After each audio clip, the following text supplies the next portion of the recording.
प्रचोदयात्।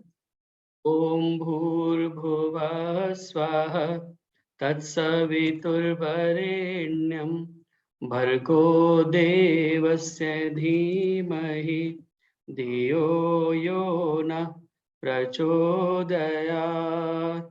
ॐ भूर्भुवः स्वः तत्सवितुर्वरेण्यं भर्गो देवस्य धीमहि धियो यो नः प्रचोदयात्। तूने हमें उत्पन्न किया, पालन कर रहा है तू। तुझसे ही पाते प्राण हम, दुखियों के कष्ट हरता है तू। तेरा महान तेज है, छाया हुआ सभी स्थान। सृष्टि की वस्तु वस्तु में हो रहा है विद्यमान। तेरा ही धरते ध्यान हम, मांगते तेरी दया। ईश्वर हमारी बुद्धि को श्रेष्ठ मार्ग पर चला। ओम भूर्भुवः स्वः तत्सवितुर्वरेण्यं भर्गो देवस्य धीमहि धियो यो न प्रचोदयात्। ओम। सभी का स्वागत, धन्यवाद।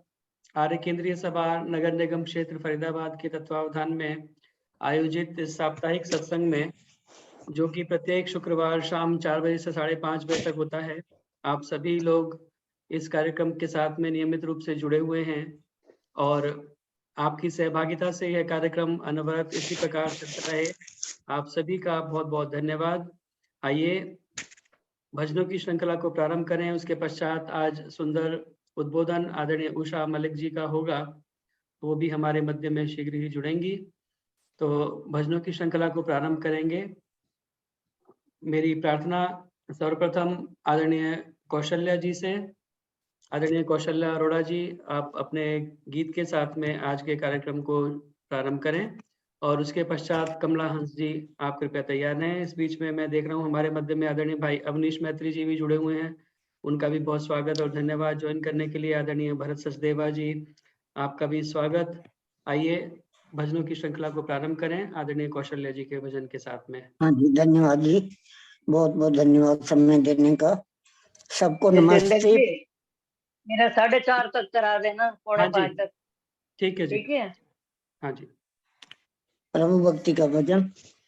तेरी रहमतों को पाके, तेरी रहमतों को पाके औकात ना भूलें, दिन के उजाले पाकर हम रात को ना भूलें। दिन के उजाले पाकर हम रात को ना भूलें। तेरी रहमतों को पाके, तेरी रहमतों को पाके औकात ना भूलें। दिन के उजाले पाकर हम रात को ना भूलें। दिन के उजाले पाकर हम रात को ना भूलें। अच्छे बुरे कर्म तो हर कोई कर रहा है, हर कोई कर रहा है। कोई करके डर रहा है, कोई डर से कर रहा है, कोई डर से कर रहा है। बदले हैं आजकल जो, बदले हैं आजकल जो, हालात को ना भूलें। दिन के उजाले पाकर हम रात को ना भूलें। दिन के उजाले पाकर हम रात को ना भूलें। तेरी रहमतों को पाके, तेरी रहमतों को पाके औकात ना भूलें, दिन के उजाले पाकर हम रात को ना भूलें, दिन के उजाले पाकर हम रात को ना भूलें। आपस में हम लड़े ना, किसी बात पर अड़े ना, किसी बात पर अड़े ना, कोई वास्ता दुखों से अपना कभी पड़े ना, अपना कभी पड़े ना। है ये जिंदगी प्रभु की, है ये जिंदगी प्रभु की, सौगात को ना भूलें, सौगात को ना भूलें, दिन के उजाले पाकर हम रात को ना भूलें, दिन के उजाले पाकर हम रात को ना भूलें। तेरी रहमतों को पाके, तेरी रहमतों को पाके औकात ना भूलें, दिन के उजाले पाकर हम रात को ना भूलें। स्वार्थ की है ये दुनिया, हर कोई स्वार्थी है, हर कोई स्वार्थी है, बस वो ही बचे हैं जिनका दाता तू सारथी है, दाता तू सारथी है। हम शौक भूल कर भी, हम शौक भूल कर भी इस बात को ना भूलें, इस बात को ना भूलें, दिन के उजाले पाकर हम रात को ना भूलें, दिन के उजाले पाकर हम रात को ना भूलें। तेरी रहमतों को पाके, तेरी रहमतों को पाके औकात ना भूलें, दिन के उजाले पाकर हम रात को ना भूलें, दिन के उजाले पाकर हम रात को ना भूलें। धन्यवाद जी, बहुत बहुत धन्यवाद। बहुत बहुत धन्यवाद कौशल्या जी, बहुत सुंदर। तेरी रहमतों को पाकर औकात को ना भूलें, दिन के उजाले पाकर हम रात को ना भूलें। और वास्तव में परमपिता परमात्मा की कृपा से हमें जो ये सुख संपत्ति ऐश्वर्य प्राप्त होता है, कई बार मनुष्य उसमें भटक करके बाद में ये सोचने लगता है कि अरे ये सब मेरी मेहनत का किया हुआ है, इसमें परमात्मा का क्या है, जो मैंने किया वो उसने दिया, तो इसमें परमात्मा का कोई इसमें विशेष योगदान नहीं है, और वो अपनी अकड़ में अकड़ जाता है। और दौलत कहते हैं ना, दौलत होती भी ऐसी है, उसकी दो लातें होती हैं, जब वो आती है तो एक आदमी के कमर पर मारती है तो कमर एकदम अकड़ कर सीधी हो जाती है, और दूसरी उसकी बुद्धि पर मारती है तो बुद्धि जो है सारी गायब हो जाती है उसकी। लेकिन एक शायर ने बहुत सुंदर शेर लिखा है, जफर आदमी उसको मत जानिएगा, चाहे जितना हो साहिब फहमो ज़का। उर्दू के शब्द हैं, थोड़ा ध्यान से सुनेंगे तो समझ में आ जाएगा।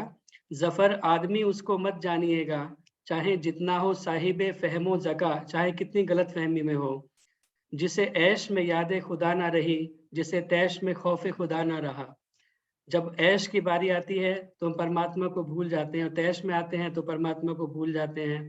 तो इसलिए कहा कि जफर आदमी उसको मत जानिएगा, चाहे जितना हो साहिब फहमो ज़का, जिसे ऐश में याद खुदा ना रही, जिसे तैश में खौफ खुदा ना रहा। उस परमात्मा को हमेशा अपने सामने रख करके चलें। बहुत सुंदर गीत के माध्यम से आपने संदेश दिया, बहुत बहुत धन्यवाद कौशल्या जी। मेरी आपने भी प्रार्थना बहुत आदरणीय, बहुत अच्छा, बहुत सुंदर शेर शायरी की, बहुत अच्छा लगा सुन के।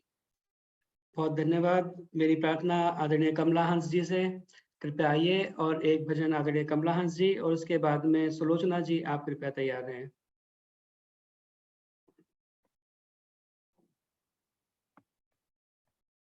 कमला हंस जी, आपका माइक बंद आवाज है। आ हाँ जी, रही है अब हमारी? अब आ गई आवाज। आ रही है आवाज? हाँ जी, आ रही हाँ है। जी, सबको सादर नमस्ते। न पट को जीवन की माला, ये मोती टूट जाएंगे। न पट को जीवन की माला, ये मोती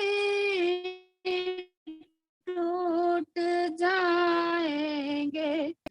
तुम्हारे सपनों के दामन नहीं तो रूठ जाएंगे। दिए की ज्योति को देखो, समय का तेल और पानी, दिवाली भी जगमगाएगी, उजाले जगमगाएंगे। दिवाली भी जगमगाएगी, उजाले जगमगाएंगे। तुम्हारे सपनों के दामन नहीं तो रूठ जाएंगे। तुम्हारे भावों की रचना मधुर संसार बनाती है। अगर सत्यम शिवम सुंदरम के नगमे गुनगुनाओगे, अगर सत्यम शिवम सुंदरम के नगमे गुनगुनाओगे, तुम्हारे सपनों के दामन नहीं तो रूठ जाएंगे। यदि समझो तो सब अपने दिलों से बनते हैं, जो तो सब अपने दिलों से बनते हैं रिश्ते। अतमवद वेद रत्नों को सभी घर जान जाएंगे। तुम्हारे सपनों के दामन नहीं तो दया उस सहानुभूति हो, सुभाषित है जीवन के संभालो, रखना बस इनको हमेशा काम आएंगे। संभाल रखना बस इनको हमेशा काम आएंगे। तुम्हारे सपनों के दामन नहीं तो रूठ जाएंगे।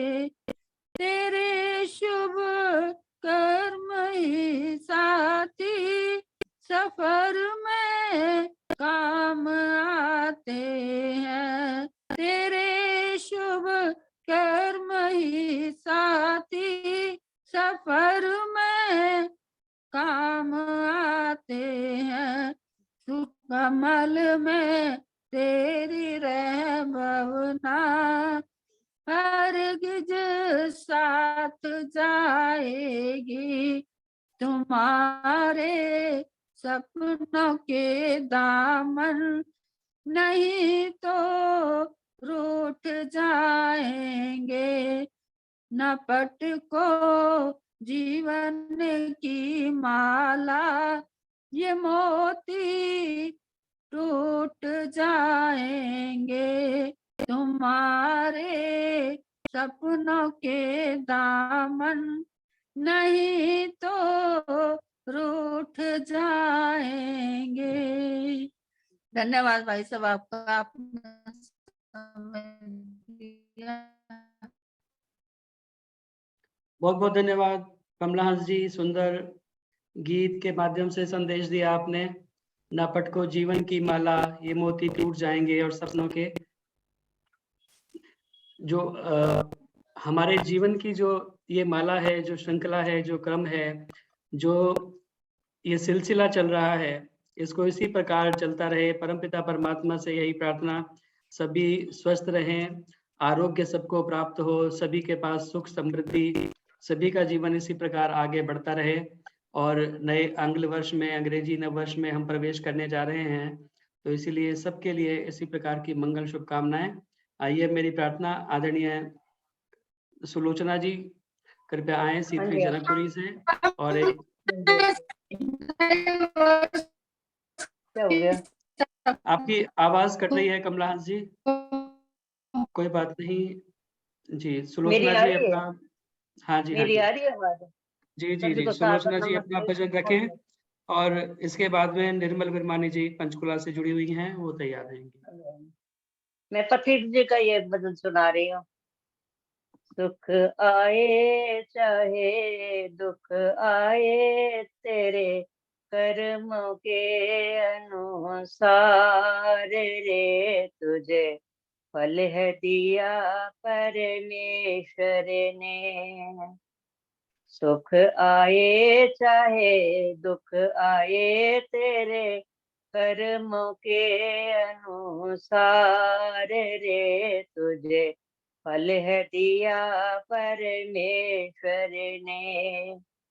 पर उपकार की राह पे तूने क्यों नहीं पाँव बढ़ाए। झूठ कपट छल द्वेष न छोड़े, निश दिन पाप कमाए। दिल तोड़े कई सिर फोड़े, तेरे दिल में भरे विकार रे, तुझे फल है दिया परमेश्वर ने। सुख आए चाहे दुख आए, तेरे कर्मों के अनुसार रे, तुझे फल है दिया परमेश्वर ने। भले बुरे का भेद न जाना, खेले अनोखे खेले। भले बुरे का भेद न जाना, खेले अनोखे खेले। तड़प तड़प कर इस दुनिया में कष्ट हजारों झेले। सागर में कभी कागज की कोई नाव न उतरे पार रे, तुझे फल है दिया परमेश्वर ने। सुख आए चाहे दुख आए, तेरे कर्मों के अनुसार रे, तुझे फल है दिया परमेश्वर ने। जन्म जन्म के शुभ कर्मों से मानव चोला पाया। जन्म जन्म के शुभ कर्मों से मानव चोला पाया। क्यों अपने ही दुष्कर्मों से हीरा जन्म गवाया। क्या खोया और क्या पाया, कभी इस पर कर तू विचार रे, तुझे फल है दिया परमेश्वर ने। सुख आए चाहे दुख आए, तेरे कर्मों के अनुसार रे, तुझे फल है दिया परमेश्वर ने। इधर उधर क्यों भटक रहा है, बन कर के दीवाना। इधर उधर क्यों भटक रहा है, बन कर के दीवाना। अंतर्यामी परमेश्वर का न्याय नहीं पहचाना। अंतर्यामी परमेश्वर का न्याय नहीं पहचाना। पथिक वही जगदीश्वर ही करे न्याय पारक व्यवहार रे। तुझे फल है दिया परमेश्वर ने।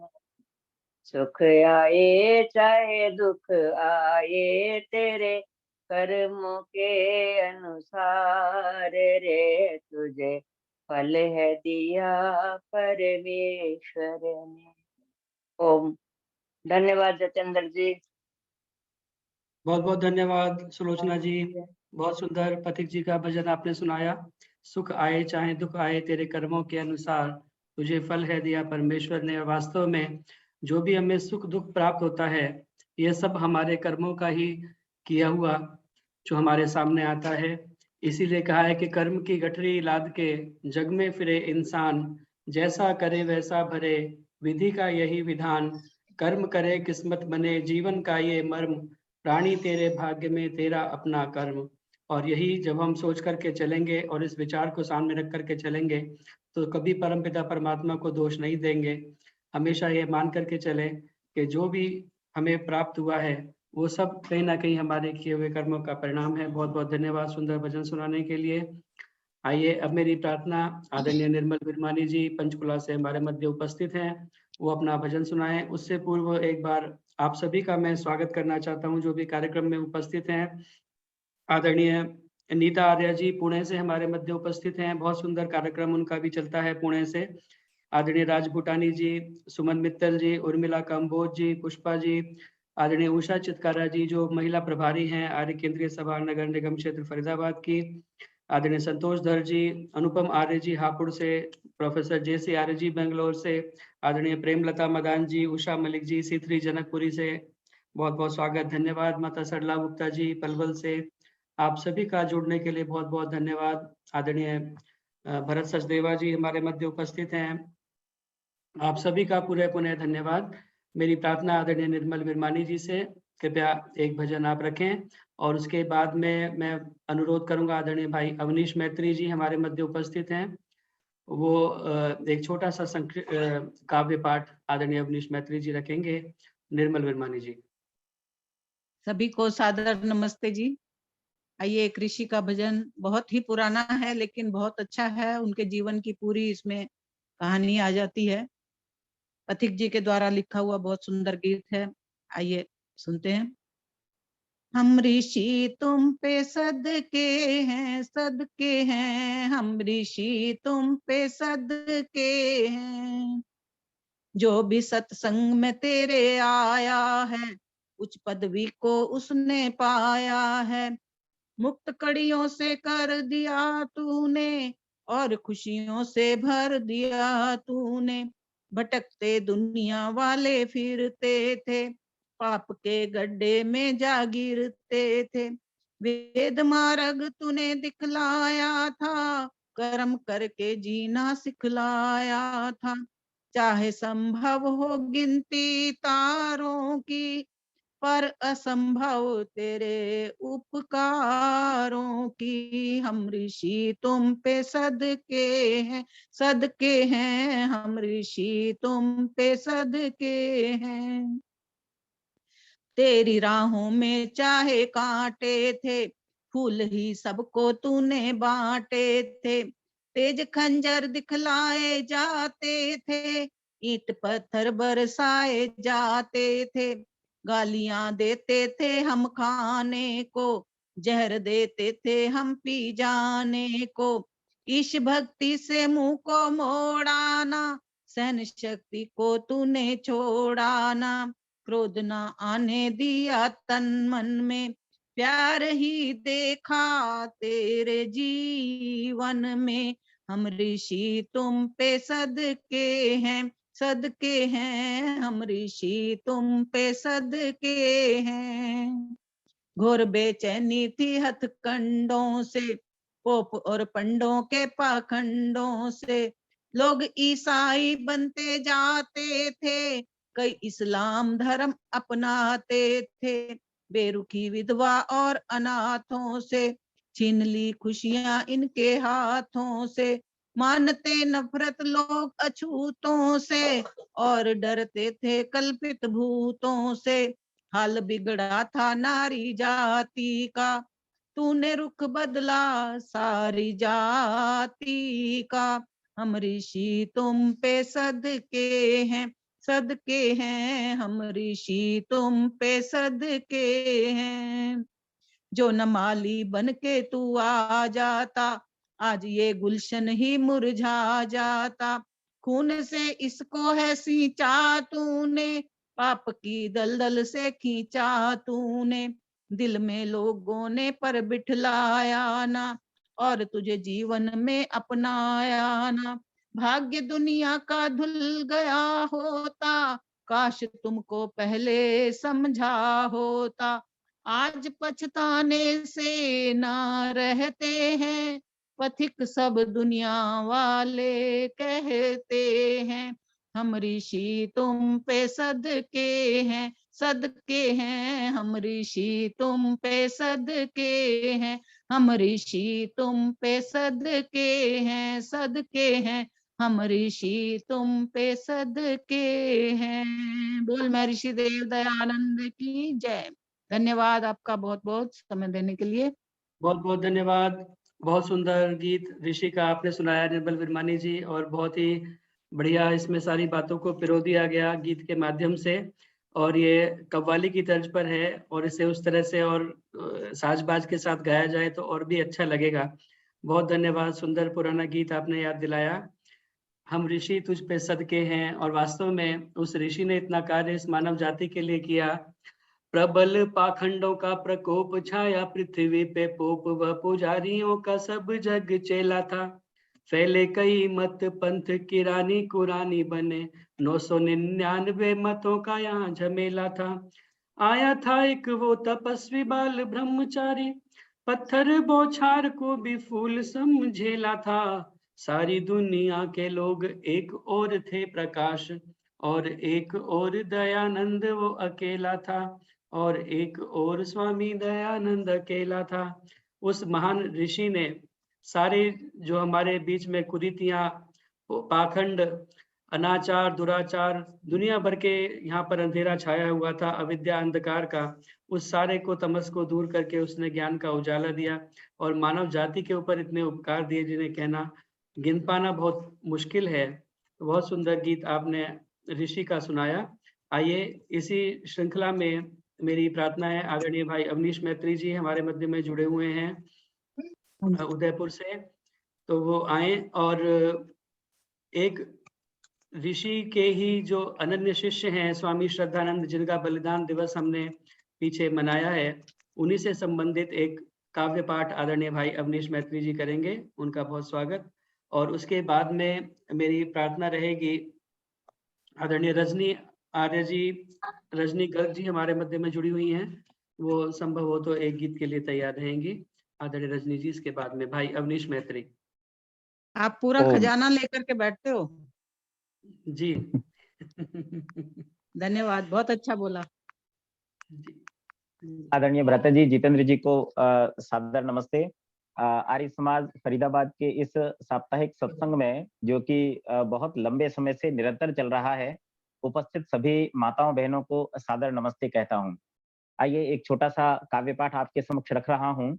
स्वामी श्रद्धानंद जी के ऊपर ये काव्य पाठ है।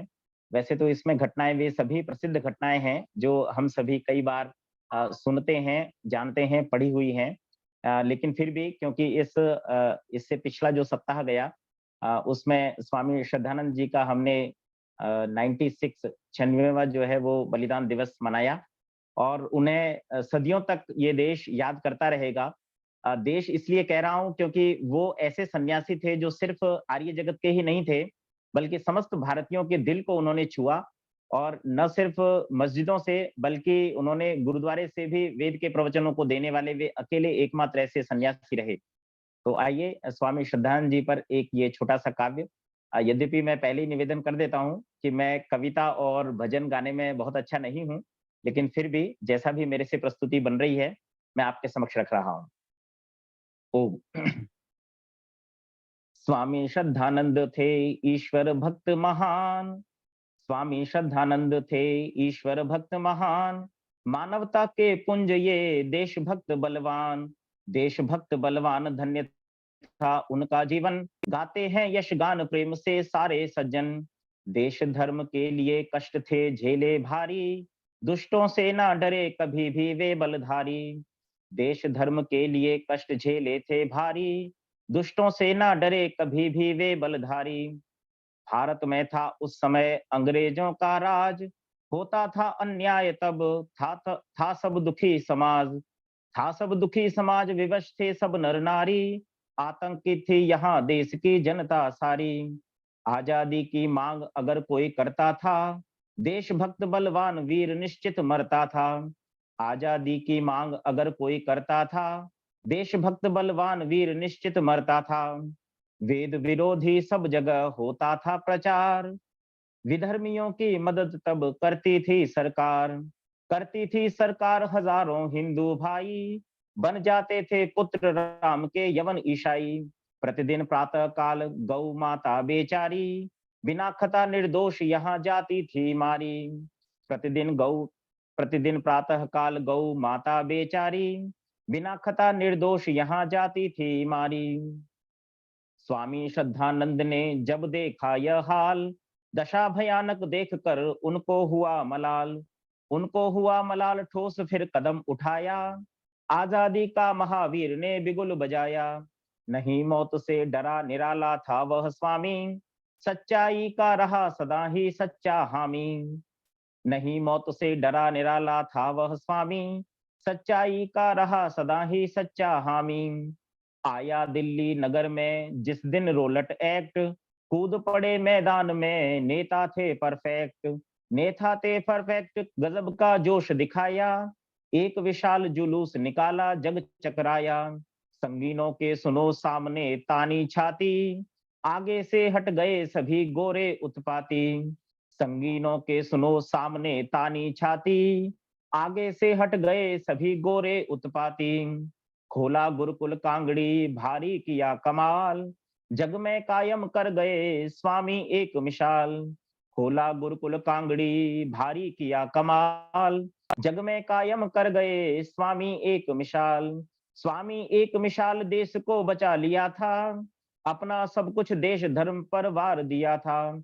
इंद्र और हरिश्चंद्र पुत्र अपने दो प्यारे, स्वामी ने देश धर्म पर दोनों वारे। इंद्र और हरिश्चंद्र पुत्र अपने दो प्यारे, स्वामी ने देश धर्म पर दोनों वारे।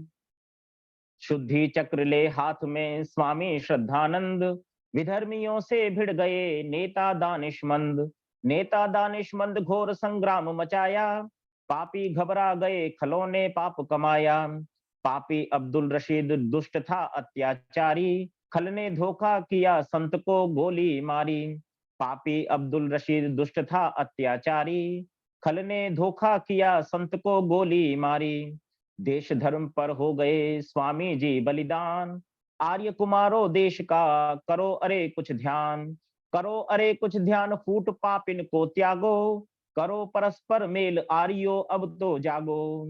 करो वेद प्रचार जगत को आर्य बनाओ, नंदलाल अब काम अरे अच्छा कर जाओ। करो वेद प्रचार जगत को आर्य बनाओ, नंदलाल अब काम अरे अच्छा कर जाओ।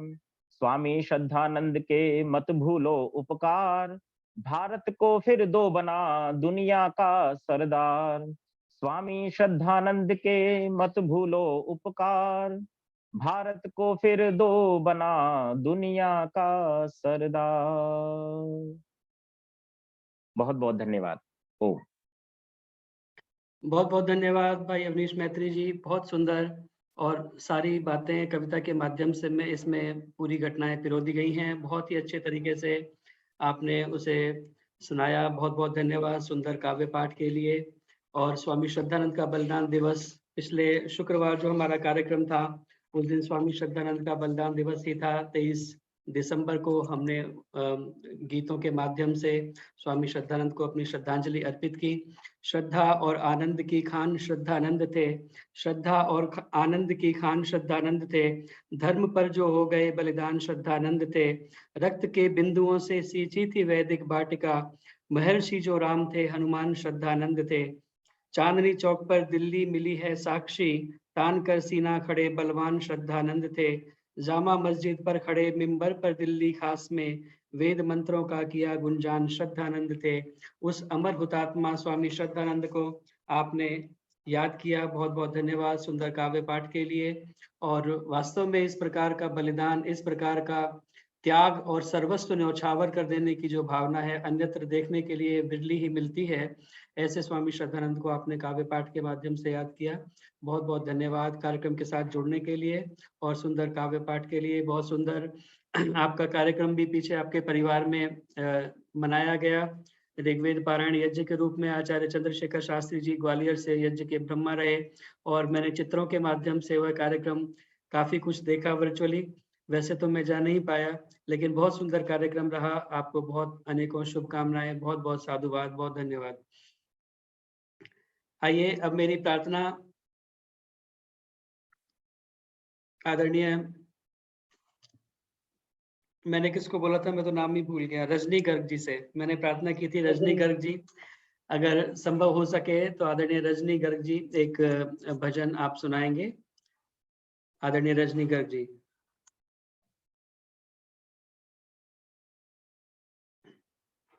इस बीच में हमारे मध्य में आदरणीय अंजना चावला जी भी जुड़ी हैं, उनका बहुत स्वागत। आदरणीय सुषमा यति जी हमारे मध्य उपस्थित हैं, बहुत बहुत स्वागत और धन्यवाद कार्यक्रम के साथ में जुड़ने के लिए। मेरी प्रार्थना आदरणीय रजनी गर्ग जी, संभवतः अभी संभव नहीं हो पा रहा, प्रार्थना प्रतिभा जी से। आदरणीय प्रतिभा जी एक भजन आप रखें, अपने आप को अनम्यूट कर लीजिए, अपना माइक और वीडियो ऑन कर लें। प्रतिभा जी। एक मेरा भजन हो जाएगा?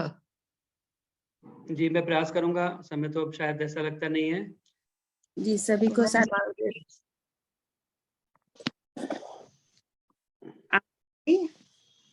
हाँ जी प्रतिभा जी बोलिए। जी। प्रीतम का मैं दीवाना हूँ, कोई क्या जाने मस्ताना हूँ। प्रीतम का मैं दीवाना हूँ, कोई क्या जाने मस्ताना हूँ। वह चांद है और मैं चकोरा हूँ, वह फूल है और मैं भंवरा हूँ। वह चांद है और मैं चकोरा हूँ, वह फूल है और मैं भंवरा हूँ। वह शमा है मैं परवाना हूँ, कोई क्या जाने मस्ताना हूँ। वह शमा है मैं परवाना हूँ, कोई क्या जाने मस्ताना हूँ। मैं जीव हूँ वह परमात्मा है, मैं जिस्म हूँ वह मेरा आत्मा है। मैं जीव हूँ वह परमात्मा है, मैं जिस्म हूँ वह मेरा आत्मा है। मैं जाम हूँ पैमाना हूँ, कोई क्या जाने मस्ताना हूँ। वह जाम है मैं पैमाना हूँ, कोई क्या जाने मस्ताना हूँ। वह ठाकुर है मैं पुजारी हूँ, वह दाता है मैं भिखारी हूँ।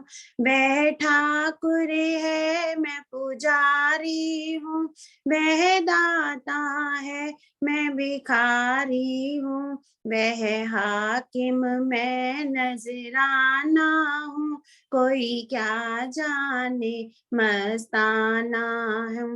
वह हाकिम मैं नजराना हूँ, कोई क्या जाने मस्ताना हूँ। मैं बालक वह प्रतिपालक है, मैं सेवक हूँ वह मालिक है, मैं बालक वह प्रतिपालक है। मैं सेवक हूँ वह मालिक है, वह बैंक में उसका खजाना हूँ। कोई क्या जाने मस्ताना हूँ, वह बैंक में उसका खजाना हूँ। कोई क्या जाने मस्ताना हूँ, प्रीतम का मैं दीवाना हूँ। कोई क्या जाने मस्ताना हूँ। धन्यवाद जी, बहुत बहुत धन्यवाद। बहुत बहुत धन्यवाद प्रतिभा जी। सुंदर ईश्वर भक्ति का और समर्पण का भजन आपने सुनाया। वह परम पिता परमात्मा का वो एक क्षमा है और हम उसके परवाने बन जाएं, और बहुत सारे उदाहरण उपमाएं आपने दी और कहा कि वो बैंक है, मैं उसका खजाना हूँ। तो इस तरह की वास्तव में मस्तानों वाली बहुत सारी बातें आपने गीत के माध्यम से करी। बहुत बहुत धन्यवाद सुंदर उस भावना को प्रस्तुत करने के लिए सुंदर गीत के माध्यम से। बहुत बहुत धन्यवाद। आइए अब समय इस प्रकार का हो गया है कि और आगे भजनों की श्रृंखला को बढ़ाना मुझे लगता है कि उचित नहीं होगा, क्योंकि हमें आदरणीय उषा मलिक जी का व्याख्यान भी सुनना है और 2-3 मिनट अभी मैं भी लेने वाला हूँ। तो मेरी एक बार आप सभी का मैं पुनः स्वागत और धन्यवाद करता हूँ इस कार्यक्रम के साथ में जुड़ने के लिए। हमारे मध्य बहुत सारे गणमान्य लोग उपस्थित हैं, कई बार हम नाम ले पाते हैं, नहीं भी ले पाते। आप सभी का पुनः पुनः जुड़ने के लिए बहुत बहुत धन्यवाद। आइए, ये सामान्य निर्देश आप सभी को विदित है, इसलिए दोहराने की आवश्यकता नहीं है। यह कार्यक्रम फेसबुक पर भी लाइव चलता है। जो लोग फेसबुक के माध्यम से इस कार्यक्रम के साथ में जुड़ते हैं, उनका भी मैं पुनः धन्यवाद और स्वागत करता हूं। आदरणीय रविदत्त शर्मा जी, योगेंद्र फोर जी, आदरणीय माता निर्मल भाटिया जी इत्यादि बहुत सारे लोग फेसबुक के माध्यम से इस कार्यक्रम के साथ में जुड़ते हैं, उनका भी पुनः स्वागत और धन्यवाद। आप बाद में भी जाकर फेसबुक पर आर्य केंद्रीय सभा के फेसबुक पेज पर जाकर के कार्यक्रम का लिंक जाके देख सकते हैं। वहां पर कार्यक्रम को लाइक करें, कमेंट करें, शेयर करें, ताकि अधिक से अधिक लोग तक यह कार्यक्रम पहुंच सके। स्वेच्छानुसार दान देने के लिए मेरा मोबाइल नंबर है, इस पर फोन पे, पेटीएम, यूपीआई इत्यादि के माध्यम से आप अपना सात्विक दान भेज सकते हैं। और इस बीच में क्योंकि मुझे लगता है नववर्ष का समय है, इसी भावना से प्रेरित होकर के हमारे पास आदरणीय कुसुम भंडारी जी की ओर से 1100 रुपये प्राप्त हुए हैं। आदरणीय माता रजनी पिपलानी जी यहाँ उपस्थित हैं, उनकी पोती का जन्मदिन है, तो बहुत सारी शुभकामनाएं उस बिटिया के लिए भी हम अपनी पूरे कार्यक्रम की तरफ से प्रेषित करते हैं। यूएसए में वो उपस्थित हैं और वहाँ पर डाटा साइंटिस्ट के रूप में बीटेक एमएस करने के बाद में वो जॉब कर रही हैं। तो उनको भी बहुत सारी जन्मदिन की शुभकामनाएं अपनी ओर से प्रेषित करते हैं। इस उपलक्ष्य में आदरणीय माता रजनी पिपलानी जी ने 1100 रुपये भेजे हैं, उनका धन्यवाद। आदरणीय कौशल्या अरोड़ा जी की तरफ से भी 1100 रुपये प्राप्त हुए हैं। तो आप सभी दानदाताओं का पुनः बहुत बहुत धन्यवाद। पिछले काफी समय से कुछ हमारे पास में सूखा सा था, लेकिन अब एक साथ आप सभी का दान प्राप्त हुआ है। आपका यह जो दान की राशि है, यह जूम के जो लाइसेंस होता है उसका खरीदने के लिए और विद्वानों की दक्षिणा देने के लिए हम प्रयोग करते हैं। बहुत बहुत धन्यवाद। ये आज एक और विशेष हमें सुबह सुबह जब समाचार प्राप्त हुआ, आदरणीय हमारे देश के यशस्वी और कर्मठ प्रधानमंत्री माननीय नरेंद्र भाई मोदी जी की माता जी का आज प्रातःकाल देहावसान हो गया और पूरी आयु को करके वो हमारे मध्य से गई और एक पूरा बहुत ही अनुकरणीय और प्रेरणादायक उनका जीवन रहा। एक तपस्विनी की भांति, एक योगिनी की भांति उन्होंने अपने पूरे जीवन को जिया। अभावों के जो उन्होंने स्थिति देखी, उस अभावों से निकल करके किस प्रकार अपने 5 पुत्रों और बेटी का उन्होंने लालन पालन किया और ऐसे एक कर्मठ प्रधानमंत्री को, एक ऐसे महापुरुष को हमें उन्होंने जन्म दिया, जो कि आज न केवल देश बल्कि पूरे विश्व का नेतृत्व करने की क्षमता रखते हैं। ऐसी माता हीराबेन मोदी जी को आज हम अपने इस कार्यक्रम के माध्यम से श्रद्धांजलि अर्पित करते हैं और वास्तव में उनके जीवन से हम प्रेरणा लें। उनका जीवन एक कर्मयोगियों का जीवन रहा और आज का जो हमारा विषय है वो भी यही है, क्रिया योग और उसके लाभ। उसको प्रस्तुत करने के लिए हमारे मध्य में उपस्थित हैं आदरणीय उषा मलिक जी, C3 जनकपुरी की आप महिला प्रधाना हैं। आपका इस कार्यक्रम में जुड़ने के लिए बहुत बहुत स्वागत और धन्यवाद अपना समय देने के लिए। और आज का जो विषय रखा है क्रिया योग और उसके लाभ, तो मेरी आपसे प्रार्थना है कि इस विषय पर हम सभी का आप मार्गदर्शन करें। आदरणीय उषा मलिक जी। ओम ओम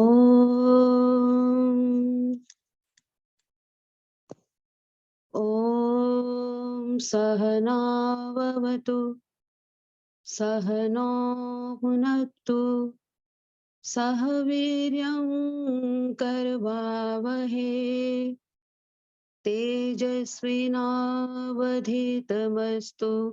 मा विद्विषावहे।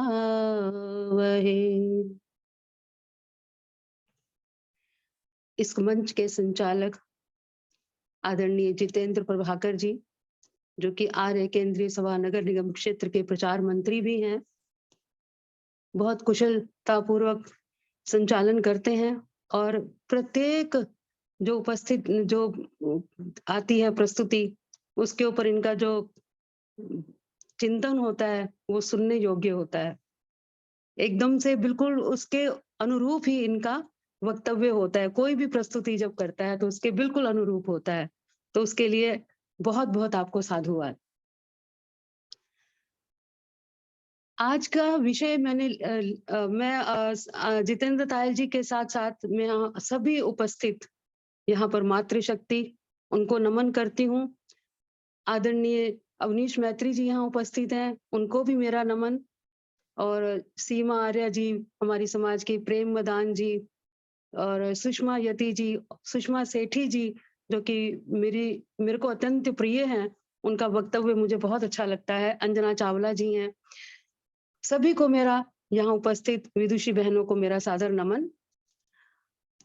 आज संयोग ही है कि देखिए, जब जितेंद्र तायल जी ने मुझे कहा कि आप वक्तव्य देंगी और मैंने कहा कि मैं बताऊंगी कि क्या बोलूंगी, मैंने जब उठाई पुस्तक और जब मैंने पुस्तक खोली तो उसमें क्रिया योग ही आया, तो मुझे लगा कि मैं इसके ऊपर ही बोल देती हूँ। और संयोग देखिए कि आज जैसे आप बता रहे थे हीरा बेन जी के लिए कि कैसे उनका तपस्वी जीवन था और आज वही विषय क्रिया योग भी आज लिया गया, तो ये एक संयोग ही है कि उसके अनुरूप ही आज एक विषय हम ले रहे हैं। क्रिया योग का क्यों कहा महर्षि पतंजलि ने, जब उन्होंने समाधि पाद में बताया कि समाधि क्या है, कैसे चित्त की वृत्तियों को निरुद्ध करके, और वो चित्त की वृत्तियां कैसे निरुद्ध होंगी, अभ्यास और वैराग्य के द्वारा, तीव्र संवेग के द्वारा, ईश्वर प्रणिधान के द्वारा उन्होंने ईश्वर के स्वरूप को बताया, समाधि के प्रकार बताए, संप्रज्ञात, असंप्रज्ञात समाधि, समाधि का सब कुछ बताने के बाद उन्होंने साधना पाद जो दूसरा अध्याय है उसमें उन्होंने बताया कि जो सामान्य व्यक्ति हैं हमारे जैसे, क्योंकि जिनका समाहिक चित्त होता है, एकाग्र चित्त होता है, वो तो अभ्यास और वैराग्य के मार्ग पर आसानी से चल निकलते हैं, लेकिन हमारे जैसे जिनका इंद्रियां जो है वो संसार की ओर होती हैं, बहिर्मुख होती हैं, विषय वासनाओं में होती हैं, संसार की ओर ही हम लोग भागते रहते हैं, चित्त में कोलाहल रहता है, विचारों का ऐसे रहता है कि कुछ समझ में ही नहीं आता, भरे रहते हैं हमारे विचार और हम अशांत रहते हैं। तो कैसे हम उस अभ्यास और वैराग्य के मार्ग को अपना पाएंगे? तो हमारे जैसे सामान्य व्यक्ति के लिए, सामान्य लोगों के लिए महर्षि पतंजलि कहते हैं कि क्रिया योग को अपनाओ। और क्रिया योग के लिए उन्होंने क्या बोला? पहला ही सूत्र है साधना पाद में कि क्या है क्रिया योग। मैं आपको पहले क्रिया योग के बारे में बताऊंगी थोड़ा सा, और उसके लाभ साथ साथ लेते हुए चलेंगे। तप स्वाध्याय ईश्वर प्रणिधानानि क्रिया योग, 3 चीजें हैं क्रिया योग में, तप, स्वाध्याय और ईश्वर प्रणिधान। ये तीनों के तीनों विषय नियम में भी आते हैं जब हम शौच, संतोष और तप, स्वाध्याय, ईश्वर प्रणिधान बोलते हैं। और इसी को जो नियम में 5 थे उसमें तीनों को, तप, स्वाध्याय और ईश्वर प्रणिधान को, महर्षि पतंजलि ने क्रिया योग कह दिया कि अगर हम क्रिया योग करते हैं तो उससे क्या हमको लाभ मिलने वाला है। तो हम चलिए सबसे पहले तप को लेते हैं। तप क्या है? जब क्रिया योग की बात की है उन्होंने तो हमें समझना भी होगा एक एक चीज को। तप क्या है? किसी भी द्वंद्व को सहन कर लेना तप कहलाता है। अब द्वंद्व क्या है? जहां दो चीजें एक साथ आ जाती हैं और विपरीत है, जैसे सुख के साथ दुख लगा हुआ है, मान के साथ अपमान, गर्मी के साथ सर्दी, भूख प्यास, हार जीत, इस तरह से जब द्वंद्व हैं हम उनका सामना करते हैं तो एक तरह से हम तप करते हैं जीवन में। अब हम हीरा बहन की बात कर रहे थे, मोदी जी की माता जी के बारे में। मैं टीवी में सुन रही थी चैनल्स पर कि 6 महीने की थी वो अभी और उनकी माता जी का स्वर्गवास हो गया था। फिर उनके पिता ने दूसरी शादी करी, फिर वो जो बच्चे हुए उनको माता बनके एक तरह से पाला उन्होंने, और दूसरी माता की भी जब मृत्यु हो गई तब उनके पिता ने तीसरी शादी की। तो सभी बच्चों का लालन पालन हीरा बेन ने किया। आप देखिए कितना संघर्षपूर्ण जीवन था उनका और कितना त्यागमय उनका जीवन था कि सबकी सेवा की, सभी बच्चों को माँ बन के पाला। बड़ी बहन थी और माँ बन के सब बच्चों को पाला। और एक उन घटना भी बताई उन्होंने कि एक बार कुछ चोर आ गए थे तो किस तरह से उन्होंने सामना किया निडर होके उनका और उनको भगा दिया। किसी को, ठीक है घर में कोई इतना कुछ महंगा कुछ नहीं था लेकिन किसी को हानि ना पहुंचे इसलिए उन्होंने पूरा संघर्ष किया और उसको भगा दिया। तो इस तरह से जो पूरा का पूरा जीवन है उनका पूरा का पूरा संघर्षमय रहा। बच्चों को उन्होंने वो संस्कार दिए, आध्यात्मिक थी, जीवन उनका बिल्कुल सात्विक था और उनका एक मंत्र था, क्या कहते थे वो, कि काम करो बुद्धि से और जीवन जियो शुद्धि से। एक ही मंत्र था उनका। और जब मोदी जी मुख्यमंत्री बने तो उन्होंने कहा कि मैं राजनीति तो मैं नहीं जानती हूँ, मुझे नहीं पता राजनीति क्या है, लेकिन तुम रिश्वत कभी मत लेना। और देखिए सहयोग कितना करती हैं बच्चों के साथ। जब वो घर से बाहर जाना चाहते थे नरेंद्र मोदी, तो पिता नहीं चाहते थे लेकिन माँ ने कहा कि ठीक है अगर आप जाना चाहते हो तो जाओ।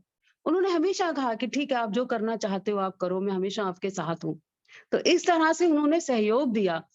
तो एक कर्मठ, पुरुषार्थी और तपस्वी, जैसे अभी आपने कहा कर्तव्य परायणा और तपस्वी का जीवन उन्होंने जिया। और देखिए ना आखिरी दम तक वो अपना काम स्वयं करती रही। अपने काम वो कभी दूसरों से नहीं कराती थी, खुद ही करती थी वो अपने काम। और 100 वर्ष की अवस्था तक वो बिल्कुल ठीक थी। अभी पीछे ही तो मोदी जी उनसे मिलके आए थे। सिर्फ ये 2-3 दिन उनको सांस की तकलीफ हुई और जैसे पका फल छूटता है ब्रह्म मुहूर्त में ईश्वर ने उन्हें अपने गोद में ले लिया। तो मुझे लगता है कि ये बहुत खूबसूरत, उनकी बहुत ही सुंदर, उनकी मृत्यु, उनका देहावसान, ईश्वर उन्हें सद्गति अवश्य देगा, ऐसा मेरा मानना है। और जो जिसने ऐसे पुत्र रत्न को दिया तो वो तो वैसे भी धन्य है। महर्षि दयानंद के लिए भी कहते हैं कि धन्य थी माता जिसने था उसको जाया। तो इसीलिए हम इनके लिए भी कह सकते हैं कि इन्होंने ऐसा पुत्र रत्न दिया तो ये धन्य है। और इसलिए मैं एक बात और कहूंगी कि तप जो है जीवन में अपनाने से हमारी कुछ हानि नहीं होती है।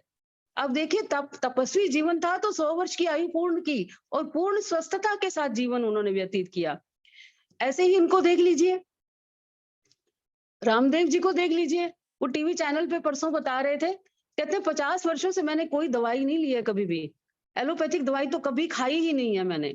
क्यों? क्योंकि वो पुरुषार्थी हैं, तपस्वी हैं, जीवन में योग को अपनाया हुआ है उन्होंने। तो इन उदाहरणों को देखकर भी जो हमारे प्रत्यक्ष सामने हैं उसको देखकर भी अगर हम सोचें कि नहीं अगर हम काम नहीं करें तो हम ज्यादा अच्छे जीवन जिएंगे, ज्यादा स्वस्थ रहेंगे, तो ये समझना जरूरी है कि जीवन में तप अगर आएगा तो हम अधिक स्वस्थ रहेंगे, अधिक जीवन को कुछ, समाज को कुछ दे सकेंगे। देखिए तप करने का क्या फायदा होगा, लाभ क्या होगा? एक तो हम स्वस्थ रहेंगे और दूसरा हम समाज को भी कुछ दे सकेंगे। क्योंकि एक चिंतक, एक दार्शनिक क्या कहता है? वो यही तो कहता है कि मैं ऐसा कुछ कर सकूं कि जो सृष्टि का रथ है उसमें भी अपना कुछ सहयोग दे सकूं। एक हिज्जा एक पुर्जा मैं बन जाऊं और इस रथ को चलाने में अपना सहयोग दे सकूं। तो ऐसा तप जो होता है वो हमेशा जीवन में सार्थक होता है, अपने लिए भी और समाज के लिए भी। तो द्वंद्व को सहन कर लेना तप कहलाता है। और द्वंद्व को सहन करने के लिए कभी कभी हम अति में चले जाते हैं। अथर्ववेद कहता है न अति तपः, तप अधिक मत करो कि आपके शरीर को कष्ट और हानि हो जाए। ऐसा तप भी नहीं होना चाहिए। तप उतना हो जितना कि आपका शरीर सहन कर सके और धीरे धीरे उसकी मात्रा बढ़ाते चले जाओ। हम जानबूझकर हम आग के सामने बैठ जाएं और शरीर को कष्ट दें, वो तप नहीं है, वो तो बल्कि उससे वो हानिकारक हो जाएगा। ऐसी कोई परिस्थिति हो जब आपको उस गर्मी या सर्दी को सहन करना पड़े, भूख प्यास को सहन करना पड़े, अपमान को सहन करना पड़े, तब हम क्या करें? प्रश्न ये उठता है, हम क्या करें उस समय? उस समय हम दृष्टा बनकर देखें जो हमारे मन में और शरीर में जो कुछ भी हो रहा है। देखिए, हमको ये समझना होगा कि मन और शरीर हमसे पृथक हैं, अलग सत्ता है। जो कुछ मेरे मन में हो रहा है मैं उसको दृष्टा भाव से देखूं। अब कभी कभी मेरा अपमान हुआ तो मेरा मन विचलित हो जाता है, तो मैं उसको दृष्टा भाव से देखूं तो धीरे धीरे मैं शांत हो जाऊंगी, धीरे धीरे।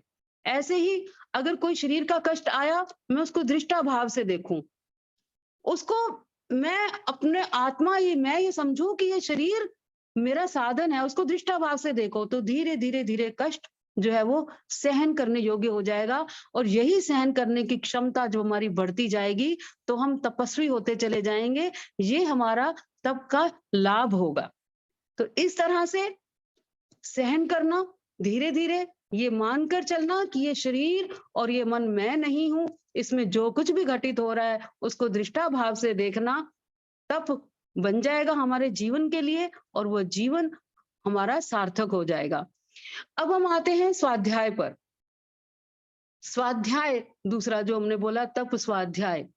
स्वाध्याय में क्या है कि हम ऐसे शास्त्र पढ़े जो हमारी आत्मोन्नति में सहायक हों, वेदों का, दर्शन शास्त्रों का अध्ययन करें, अपना स्वाध्याय करें, अपना अवलोकन करें, हम में कहाँ त्रुटियां हैं हम उन्हें ठीक करें और ईश्वर को पूर्णतः समर्पित। तो तीसरा आएगा ईश्वर प्रणिधान।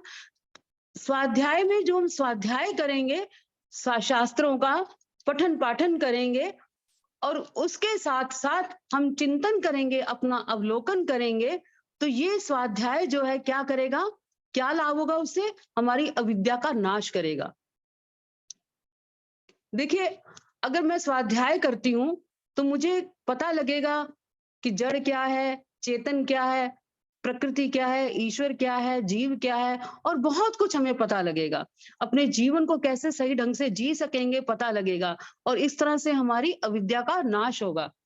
स्वाध्याय का सबसे बड़ा लाभ ये होगा और अविद्या का नाश करना ही हमारा मुख्य उद्देश्य होना चाहिए। महर्षि दयानंद ने भी अपने 10 नियमों में लिखा है कि अविद्या का नाश करना ही हमारा मुख्य उद्देश्य होना चाहिए।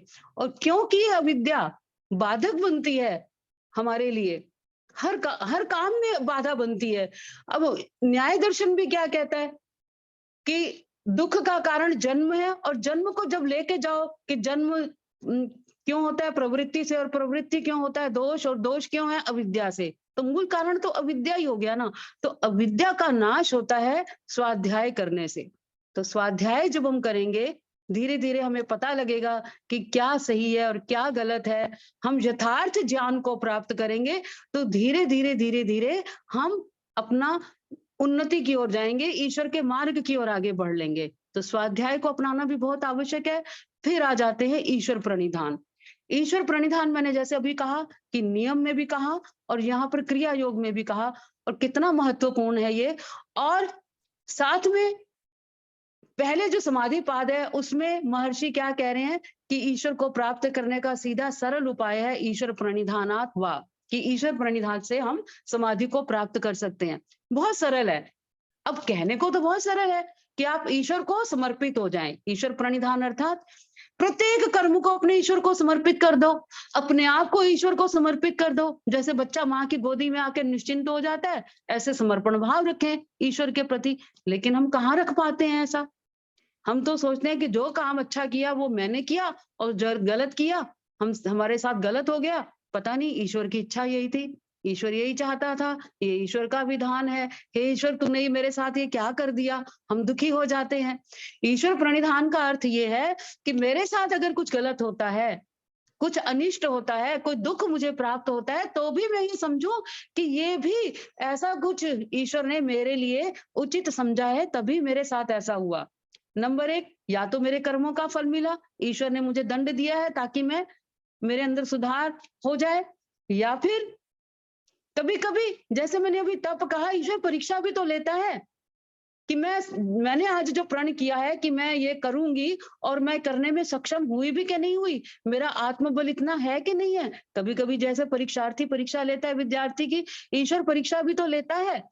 और कभी कभी ऐसा भी होता है कि कभी कभी ईश्वर हमें किसी अनिष्ट से बचाना चाहता है, बड़े अनिष्ट से, और छोटा सा अनिष्ट करके हमें हमारा ईश्वर हमारा जो है हमें लाभ पहुंचाता है, वो हम दूर का हम नहीं समझ पाते हैं।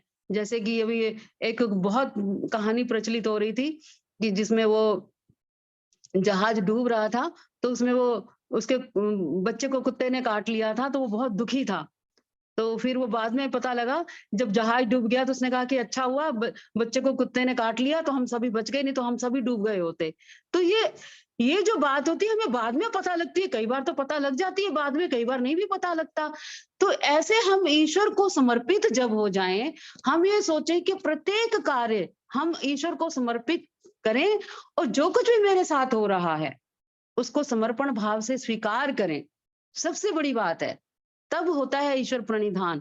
और ईश्वर प्रणिधान करने से क्या होगा कि मैं चिंता नहीं करूंगी, चिंतन करूंगी। क्योंकि अगर मैं चिंता कर रही हूं तो मुझे ईश्वर पर विश्वास नहीं है। जिसको ईश्वर पर पूर्ण विश्वास है वही ईश्वर प्रणिधान कर सकता है। और ईश्वर प्रणिधान होते ही मेरी कितनी ही समस्याओं का हल निकल आता है। मेरे में वो शक्ति आ जाती है कि मैं बड़ी बड़ी जो दुखदाई परिस्थिति है उससे अपने आप को मैं निकाल पाऊं। महर्षि दयानंद कहते भी हैं कि अगर ईश्वर प्रणिधान हो जाए हमारा, तो क्या होगा, ईश्वर की उपासना करेंगे तो पर्वत समान जो कठिनाई है वो भी हमें राई जैसी प्रतीत होगी। तो जब ये तीनों मेरे जीवन में आ जाएंगे, क्या होगा? तप को मैं अपनाऊंगी तो मेरा जीवन संयमित होगा, मेरा अपना लाभ होगा, मैं दूसरों का लाभ करूंगी। स्वाध्याय से अविद्या का नाश होगा, मैं समाधि के मार्ग पर आगे बढ़ चलूंगी। और अभी ईश्वर प्रणिधान का भी मैंने बताया। ये तो मैंने इस तरह से लाभ बताए कि जो हमारे जीवन में होता है, जो हम देखते हैं। और महर्षि क्या आगे कहते हैं कि अगर हम तप, स्वाध्याय और ईश्वर प्रणिधान को अपने जीवन में अपनाएं तो उसको अपनाने का जो लाभ है वो बता रहे हैं कि हम क्यों करें, कि उससे हमें क्या लाभ मिलेगा, करें क्यों, क्रिया योग को करने से क्या होगा।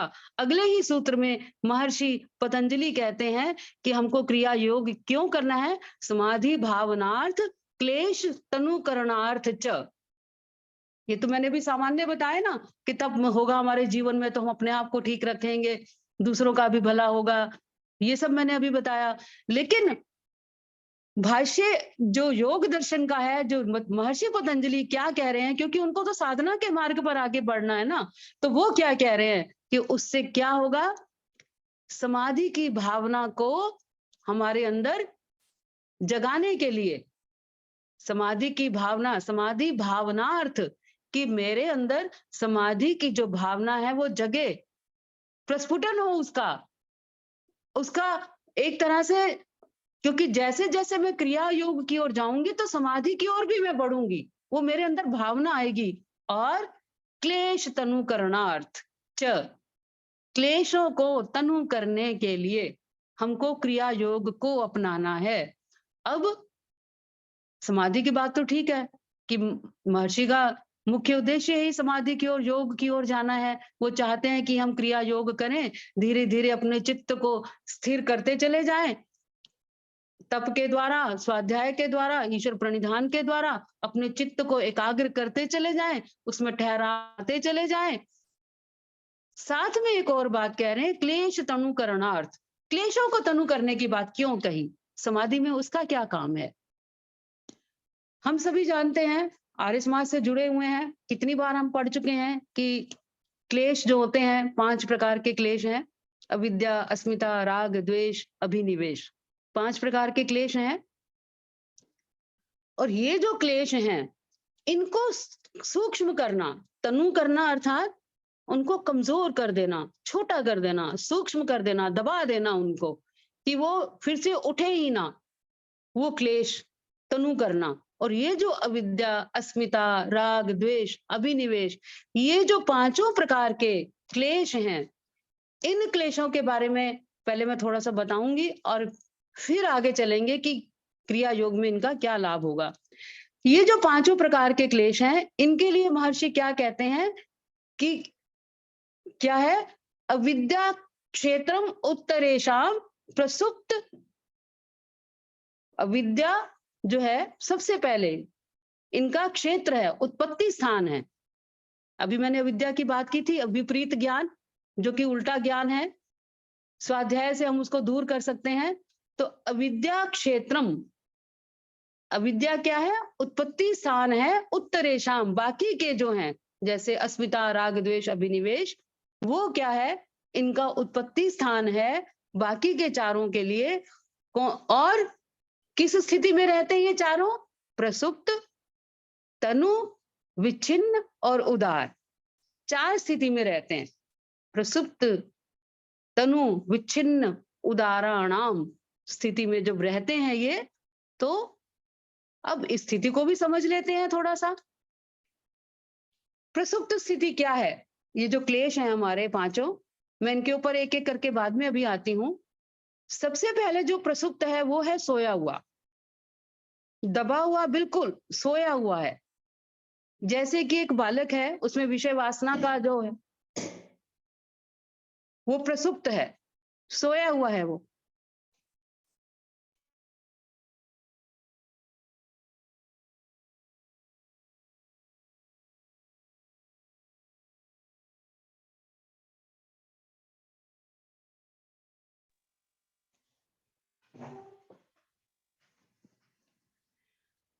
प्रसुप्त है, बिल्कुल सोया हुआ। जैसे जैसे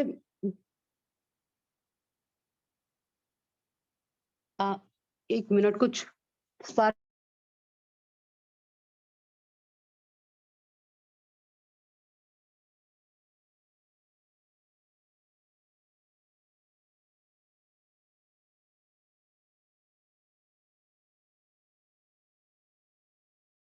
पूरा बंद कर दोगे, जल रहा है अंदर कुछ, मेन बंद कर दो सारा। कुछ लगता है स्पार्किंग होगी हमारे उसमें। आप देख लीजिए, अगर उठ के एक बार देखना है तो। नहीं, वो देख रहे हैं, अभी भी हो रहा है, आग लग जाएगी, बंद कर दो सब। आप कुछ और करा लीजिए, मैं अभी दोबारा फिर करती हूँ। हाँ जी, हाँ जी, जी, कोई बात नहीं। तो आपको अभी क्रिया योग के बारे में आदरणीय उषा मलिक जी बता रही थी और अविद्या की बात चल रही थी। अविद्या क्षेत्र उत्तरेशम, यह जो अविद्या है, यह अविद्या, अस्मिता, राग, द्वेषा, अभिनिवेशा, पंच क्लेशा, 5 क्लेश महर्षि पतंजलि ने हमें बताए हैं, जो कि हमें साधना पाद के अंतर्गत साधना में जो हमारे बाधा बनते हैं। अविद्या, अस्मिता, राग, द्वेषा, अभिनिवेशा, पंच क्लेशा। और अविद्या जो है वो इन सब की जननी है। जो मुख्य जो है अविद्या क्षेत्र उत्तरेशम, जो बाकी सब हैं उन सब का जो क्षेत्र है, जो उसको उत्पन्न करने वाली है, वो अविद्या है। और अविद्या, जैसा कि आपको बता रही थी उषा मलिक जी, वह विपरीत ज्ञान को हम कहते हैं। और महर्षि पतंजलि ने बहुत सुंदर उसकी जो परिभाषा दी है, अनित्य, अशुचि, दुख, अनात्मसु, नित्य, शुचि, सुख, आत्मख्याति, अविद्या। जब हम विपरीत ज्ञान हमारे अंदर होता है, अनित्य जो अनित्य है उसको हम नित्य मान लेते हैं। अनित्य, अशुचि, जो शुचि माने कहते हैं शुद्ध, जो शुद्ध नहीं है उसको हम शुद्ध मान लेते हैं। दुख, अनात्मसु, दुख में हम सुख की अगर हम कल्पना करने लगें, दुख में हम सुख को मानने लगें, तो वो भी अविद्या है। और अनात्मसु, जो अनात्म है, आत्मा, अविद्या, जो अविद्या को विद्या हम मानने लगे, तो यह भी हमारे लिए एक अविद्या है। तो अनित्य अशुचि दुख अनात्मसु नित्य शुचि सुख आत्मख्याति अविद्या। तो ये जो है अविद्या के लक्षण इस प्रकार बताए गए हैं। जब हम अनित्य को नित्य मानने लगते हैं, जैसे कि अनित्य को नित्य मानना, अशुचि दुख और अनात्मसु नित्य शुचि आत्मख्याति अविद्या, ये अविद्या के लक्षण हैं। और अविद्या जो है वही सारे जो बाकी के क्लेश हैं, अविद्या अस्मिता राग द्वेषाभिनिवेशा पंच क्लेशा, पांचों क्लेशों में जो अविद्या है वो मुख्य है और अविद्या ही इन सभी की जननी होती है। तो यह क्रिया योग के माध्यम से आपको आदरणीय उषा मलिक जी बताने का प्रयास कर रही थी। तो आइए, अभी कुछ थोड़ा सा बीच में व्यवधान हुआ, उसके बाद पुनः वो हमारे साथ में जुड़ेंगी और इस विषय को आगे बढ़ाएंगी। तब तक के लिए मेरी प्रार्थना है एक गीत, एक भजन हम बीच में रखें। और मेरी प्रार्थना है आदरणीय संतोष धर जी अभी शायद नहीं है, संतोष जसूजा जी अगर हैं उपस्थित तो आप अनम्यूट कर लीजिए और संतोष जसूजा जी एक गीत आप रखेंगे। आदरणीय संतोष जसूजा जी अपने आप को अनम्यूट कर लें। हाँ हाँ जी। जी, सबको नमस्ते।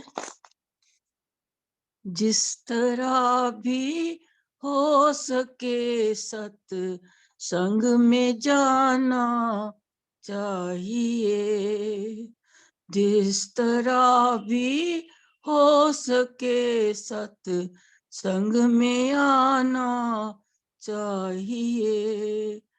प्रेम से नित ईश के गुण गाना चाहिए, प्रेम से नित ईश के गुण गान गाना चाहिए। मन की शुद्धि के लिए ईश्वर की कर उपासना, मन की शुद्धि के लिए ईश्वर की कर उपासना, पाप रूपी वासनाओं को मिटाना चाहिए, पाप रूपी वासनाओं को मिटाना चाहिए। जिस तरह भी हो सके सत्संग में आना चाहिए। चाहते हैं हम यदि सुख शांति के धाम को, चाहते हैं हम यदि सुख शांति के धाम को, वेद के अनुसार जीवन को बिताना चाहिए। जिस तरह भी हो सके सत्संग में जाना चाहिए। आके दुनिया में न अपनी जिंदगी बर्बाद कर, जिस तरह भी हो सके उस प्यारे रब नू याद कर। खुदा ने तुझको दौलते मंद दुनिया में भर पैदा किया, अपनी दौलत से गरीबों की भी कुछ इमदाद कर। जिस तरह भी हो सके सत्संग में आना चाहिए। हाथ क्यों फैलाता है औरों के आगे जाके तू, हाथ क्यों फैलाता है औरों के आगे जाके तू, जिसने पैदा है किया उसके आगे फरियाद कर। जिस तरह भी हो सके सत्संग में आना चाहिए, जिस तरह भी हो सके सत्संग में आना चाहिए।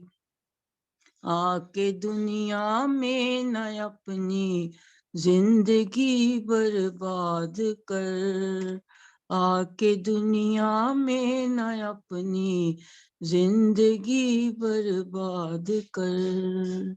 बहुत बहुत धन्यवाद। बहुत बहुत धन्यवाद संतोष जसूजा जी।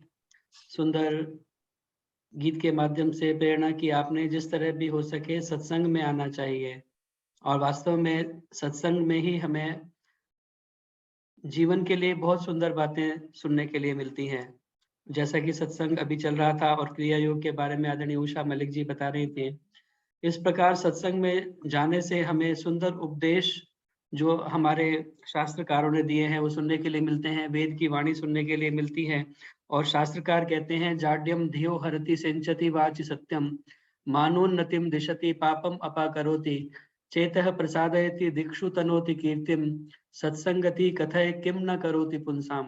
कहते हैं सत्संगति जो है वो हमारे लिए क्या नहीं करती। जाड्यम धियो हरति, हमारी बुद्धि से जड़ता को खत्म करती है, हमारी बुद्धि से मूर्खता को खत्म करती है। सिंचति वाचि सत्यम, हमारी वाणी में सत्य को प्रकट करती है, हमारी वाणी में सत्य को भरती है। मानोन्नतिम दिशति पापम अपाकरोति, मान और उन्नति को आगे बढ़ाती है, और पापम अपाकरोति, पापों को दूर करती है। चेत प्रसादयति, हमारी बुद्धि को, हमारे चित्त को प्रसन्न करती है। दिक्षु तनोति कीर्तिम, और चारों दिशाओं में हमारी कीर्ति को, हमारे यश को फैलाती है, बढ़ाती है। सत्संगति कथय किम न करोति पुंसाम, इस प्रकार देखा जाए तो सत्संगति हमारे लिए क्या नहीं करती। इसीलिए शास्त्रकार कहते हैं कि जिस तरह भी आपने गीत के माध्यम से बहुत सुंदर बताया कि जिस तरह भी हो सके सत्संग में जाना चाहिए।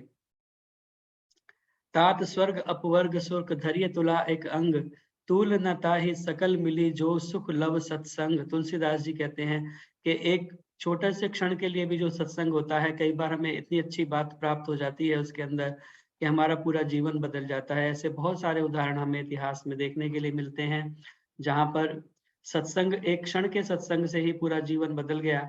और महर्षि स्वामी दयानंद सरस्वती और अमीचंद का आपने सुना है प्रसंग, जहाँ पर स्वामी जी ने सिर्फ एक वाक्य कहा था कि अमीचंद तुम हो तो हीरे पर कीचड़ में पड़े हुए हो, और वहीं से अमीचंद का पूरा जीवन बदल गया।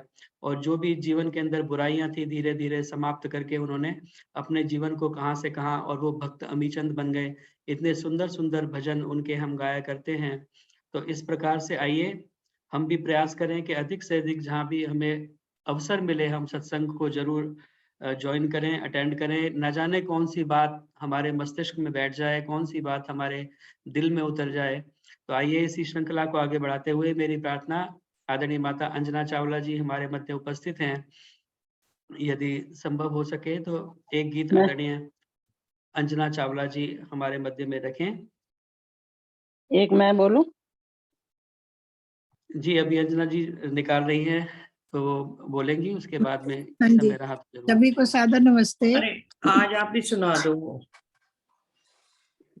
जी कोई बात नहीं, अभी जी, अंजना आप चावला जी का हम सुनाए, सुनते हैं। आप सुना जी। दीजिए, आप सुना दीजिए। आज जब तक जितेंद्र जी नहीं, आप आप सुना दो ना। आप सुनाइए, नहीं, सुनाइए, आप फरमाइश आपकी हो रही है, आप सुनाइए। आप सुना दीजिए पहले, मैं जब तक तैयार होता हूँ। मैं फिर बोल दूंगी, ऐसी क्या बात है, आप सुनाओ। कोई बात नहीं, मैं सोच तो लूँ, अभी दिमाग में कुछ अच्छा है ही चलो। नहीं। ये जीवन तुम्हारा तुम्ही को समर्पण, ये जीवन तुम्हारा तुम्ही को समर्पण, लगा दो किनारे इसे मेरे भगवन, लगा दो किनारे इसे मेरे भगवन। हो करुणा के सागर दया के हो दाता, हो करुणा के सागर दया के हो दाता, तुम्ही जग के पालक हो करता विधाता, जो सोया है मानव उसे तुम जगा दो, जो सोया है मानव उसे तुम जगा दो, दया करके भगवन सुपथ पर चला दो, दया करके भगवन सुपथ पे चला दो। ये जीवन तुम्हारा तुम्ही को समर्पण, लगा दो किनारे इसे मेरे भगवन। जो पथ से गिरूं तो मुझे थाम लेना, जो पथ से गिरूं तो मुझे थाम लेना, दया करके सद्ज्ञान देते ही रहना, दया करके सद्ज्ञान देते ही रहना। जो सच्चा है मार्ग उसे तुम बता दो, दया करके भगवन किनारे लगा दो। जो सच्चा है मार्ग उसे तुम बता दो, दया करके भगवन किनारे लगा दो। तुम्हारे भरोसे जीवन की नैया, तुम्हारे भरोसे जीवन की नैया, इसे पार कर दो मेरे खिवैया, इसे पार कर दो मेरे खिवैया। कहीं डूब जाए ना इसको बचा लो, कहीं डूब जाए ना इसको बचा लो, दया करके भगवन किनारे लगा दो, दया करके भगवन किनारे लगा दो। दोगे दर्श होगा एहसान तेरा, दोगे दर्श होगा एहसान तुम्हारा। भटकता ही रहता है मनवा हमारा, भटकता ही रहता है मनवा हमारा। इसे बस में करने की युक्ति बता दो, दया करके भगवन मार्ग दिखा दो। इसे बस में करने की युक्ति बता दो, दया करके भगवन मार्ग दिखा दो। ये जीवन तुम्हारा तुम्ही को समर्पण, लगा दो किनारे इसे मेरे भगवन, लगा दो किनारे इसे मेरे भगवन, लगा दो किनारे इसे मेरे भगवन। बहुत बहुत धन्यवाद, आपका समय दिया आपने मुझे, बहुत बहुत धन्यवाद। बहुत बहुत धन्यवाद आदरणीय अंजना चावला जी, बहुत सुंदर ईश्वर भक्ति का समर्पण का गीत आपने सुनाया। आइए अब एक गीत, जैसा कि आप सभी का आदेश है, एक ईश्वर भक्ति का प्रार्थना का गीत मैं भी आप सभी के समक्ष प्रस्तुत करूंगा। भक्ति की झंकार उड़ के तारों में कर तार भर दो, भक्ति की झंकार उड़ के तारों में कर तार भर दो, भक्ति की झंकार उड़ के लौट जाए स्वार्थ कटुता, द्वेष दंभ निराश होकर लौट जाए स्वार्थ कटुता, द्वेष दंभ निराश होकर, शून्य मेरे मन भवन में, शून्य मेरे मन भवन में, देव इतना प्यार भर दो, भक्ति की झंकार उड़ के, तारों में कर तार भर दो, भक्ति की झंकार उड़ के। बात जो कह दूं हृदय में, वो उतर जाए सभी के, बात जो कह दूं हृदय में, वो उतर जाए सभी के, मेरी इस नीरस गिरा में, मेरी इस नीरस गिरा में, वह प्रभाव अपार भर दो, भक्ति की झंकार उड़ के, तारों में कर तार भर दो, भक्ति की झंकार उड़ के। कृष्ण के सदृश सुदामा, प्रेमियों के पांव धोवे, कृष्ण के सदृश सुदामा, प्रेमियों के पांव धोवे, नैनों में मेरे तरंगित, नैन में मेरे तरंगित, अश्रु पारावार भर दो, भक्ति की झंकार उड़ के, तारों में कर तार भर दो, भक्ति की झंकार उड़ के।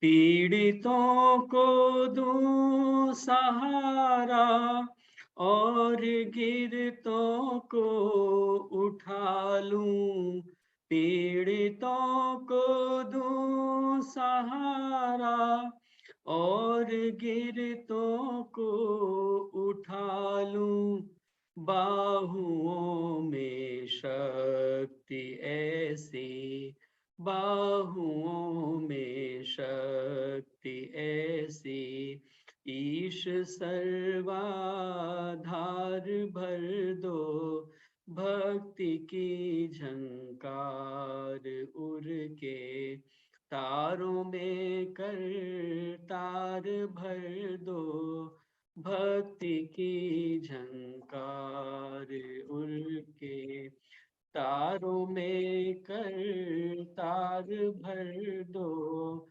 भक्ति की झंकार उड़ के।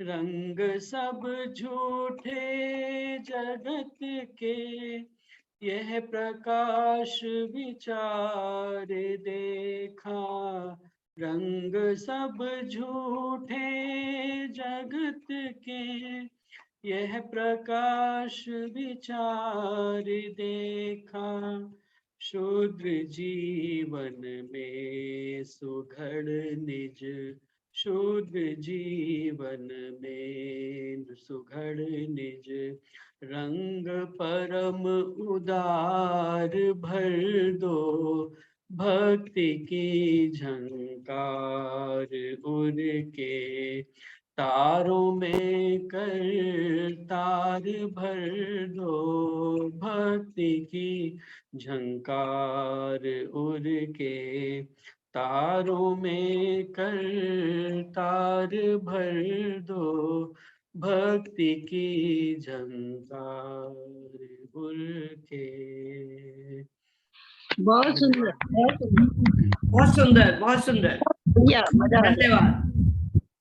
अति सुंदर जितेंद्र जी, जीते रहो, बड़ी उम्र हो, खुश रहो। बहुत धन्यवाद। आइए, खुश रहो, अब- खुश रहो, सुखी रहो। समय समाप्त हो चुका है। एक बार और फोन किसी- नंबर बता दीजिए जिसमें डोनेशन देना है, फोन नंबर फोन नंबर मैं यहाँ पर लिख दूं चैट में, तो लिखो। यहाँ पे लिख देता हूँ। ये पेटीएम नंबर है, इस पर आप भेज सकते हैं। और अभी जो हमारा जूम का लाइसेंस हम लोग ले रहे हैं, इससे 3 कार्यक्रम चल रहे हैं।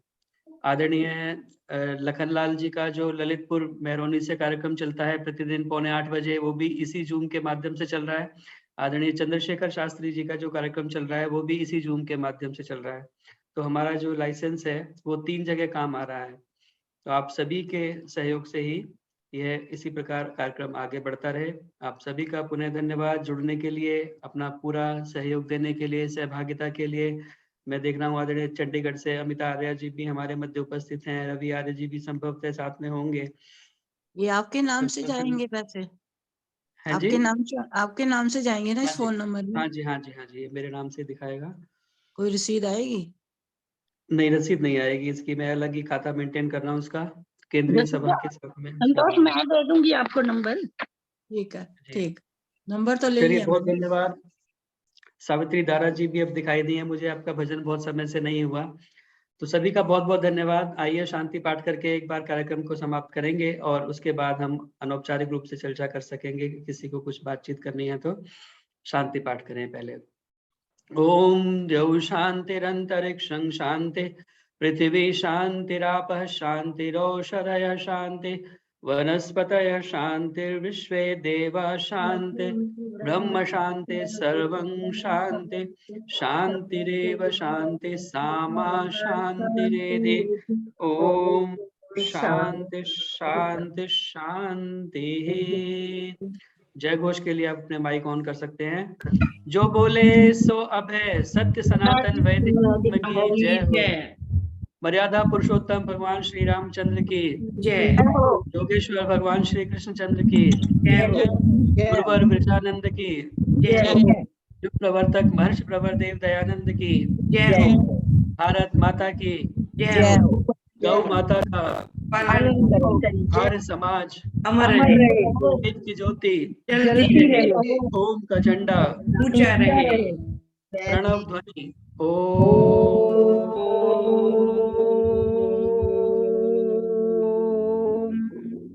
वैदिक अभिवादन। सभी को सादर सभी को नमस्ते, सादर बहुत बहुत धन्यवाद। सबको नमस्कार।